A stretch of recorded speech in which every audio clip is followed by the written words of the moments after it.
with Carolina football since they were an expansion franchise. That's one thing. They play good defense, and they run the football.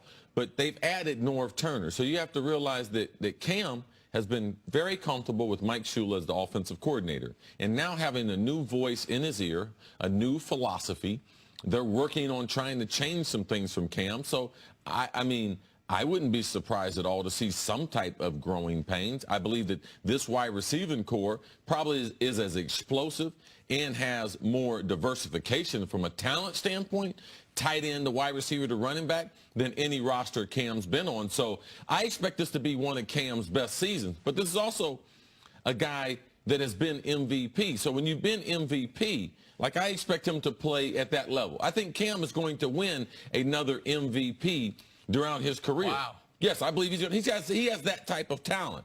I like the talent around him. Curtis Samuel, he becomes very, very important in his second year after a disappointing rookie season. And I'm very excited with the first pick in the draft, DJ Moore. He looks like he's going to have a good NFL career, and I believe he's going to help Cam in this new adjustment to a Norv Turner type offense. One of the reasons that I get so frustrated at times when people just look at Cam's raw passing numbers is because it disregards how big of an impact he has on the running game. Because I agree with Chris that the Panthers are going to potentially be a very dangerous running team. But their running back core is Christian McCaffrey, who is not a guy you look at all as an every down back, the 71-yard run notwithstanding, and C.J. Anderson, who Denver let go for nothing. And Cam Newton. And Cam Newton. Yes. Cam's the only quarterback in the league that if you said your running backs are Christian McCaffrey and C.J. Anderson, you're going to have a great running game, that you would believe it. And while I also think DJ Moore is a very good addition, and I liked that pick, the Panthers, they're kind of the bizarro Cowboys as far as their success rate on first-round picks over the last few years. Like, first and second-round picks, they've spent premium picks on Kelvin Benjamin, Coney Ely, first, second-round picks. They're both on different teams now. Shaq Thompson, he's a good player, but then Devin Funchess in the second round, okay. Like, probably not the production you would like. 2 years ago, Vernon Butler was the first-round pick. I had to look up, has he been injured? What's his story? And then the corner Bradbury, who's been a good player for him. And then McCaffrey, who I think is a quality player, but nowhere near the quality you expected to get at the 8th overall pick. Like, the Panthers keep spending picks trying to get weapons for Cam, and they seem to be picking the wrong players. Yeah, I think when Norv Turner is hired, people will talk about, well, what kind of impact will he have on Cam? I believe Christian McCaffrey, he'll have as big an impact because Norv loves to run the football and is very creative in the running game. How effective, as we could see in the preseason game against Miami, last year, Christian McCaffrey didn't have more than 66 yards rushing in a game. I mean, let alone a big run like this. So you can already see the effect of Norv Turner, and I believe that McCaffrey will benefit and Cam Newton will benefit. What do you want to see Cam do differently this year besides his press conferences that he wasn't doing last year? The same thing everyone asks for Cam is to be more accurate with the football, to not throw off your back foot as often. Is that something you can come out and say, this year I'm going to be more accurate? Well, I mean, you can't just make the decision. You have to put in the work in the offseason on your fundamentals, on your footwork, on the things that Cam has not done consistently throughout his career. The thing is this with Cam, and we grade, there's a bit of a Dwight Howard grade with Cam Newton, which is we grade you on a curve based on what your physical abilities say you should be able to do.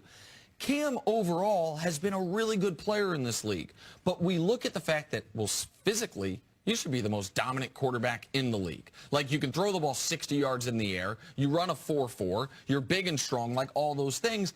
And far too often in his career, Chris can speak to this better than me, he's fallen back on those physical gifts rather than getting down to the fundamentals of it. But that's the one thing he's got to improve on to me, is overall accuracy of the football, which comes from if he's throwing off the right foot, is he throwing, falling backwards, things like that. Yeah, my biggest issue with players like Cam, and I talk to people with Dez Bryant, because people are like, man, Chris Carter does not like Dez Bryant.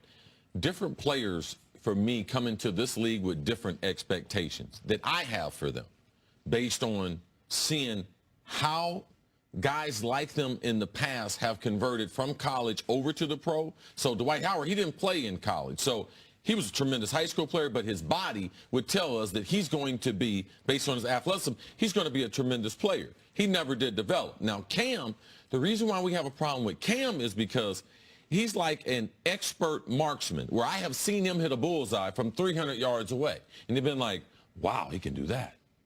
I bring him up to 50 yards, he can't even hit the target. So it's the consistency of what I've seen with him. How often can we see that? Because we have seen guys get better throwing the football. So I don't think that the expectations for Cam, they haven't been real. I believe they've been fair, too. He is that kind of talent. I mean, I saw him when he got his scholarship offer from Urban Meyer. I was on the field, and, man, this kid, he can be one of the game's all-time greats. That's why I'm hard on Cam. And Jenna, to answer your question another way, because I think you knew I was going to say accuracy, let me do a bigger picture answer. Avoid the truly awful games. Like, see, you mentioned it a few weeks ago. There's only Alex Smith and Tom Brady had more games than Cam with a quarterback rating better than 120. But I think only Deshaun Kaiser had more games than Cam of a quarterback rating sub 70. Like, we know he's going to have those great games. The last game he played, that playoff game, the duel against Drew Brees, he was great. It's the games once a month where it's like, Cam had 3 interceptions, threw for 110 yards. And you're like, how the hell does that happen? Those are the games he's got to eliminate. And then if he just has average games plus the great games, he's the guy you want him to be. All right, we've got to take a break. Coming up, is there a rookie